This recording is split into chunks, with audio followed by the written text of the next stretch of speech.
For my mother, who I now finally have a better relationship with, but at this time, it seemed like the end of the world. So this one is called How My Mother Came Out For Me. One day in 6th grade, I came home. My family was waiting for me at the dinner table. My mother took out a notebook, reading through its pages about a girl in my class.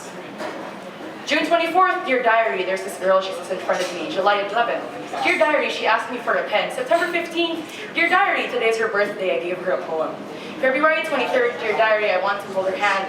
March 7th, dear diary, I want to kiss her. March 15th, dear diary, I think I love her. March 15th, dear diary, I think I love her. March 15th, dear diary, I think I love her. I was hearing my own words through my mother's harsh voice. I was a child condemned. I didn't know it, but I backed up into a wall. I tried to disappear into the concrete behind me. My body was lead. My body was crumbling cement. My body was metal bars shooting through my head.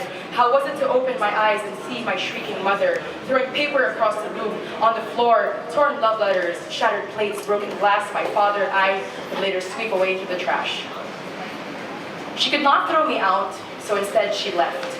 The house was silent for a week. Every day after school, I would go into her room and stare at her half-empty dresser like it was a rope around my throat.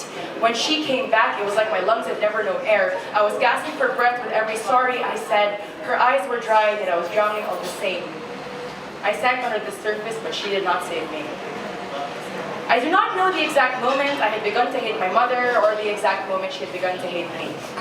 Her words were melted candle wax, and I developed scars. Every day was a bruise in places I did not know could hurt. Every day a wound inside the flesh that did not heal. She could strip me naked and take the skin off my face and still not find the daughter she had lost.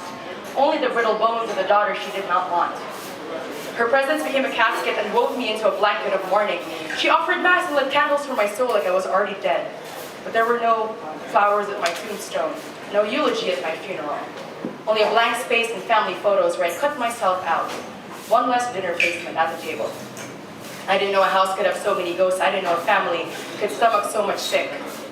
There were days she tried to bring me back, take me down from the cross she had built, but I buried myself if she could no longer reach me.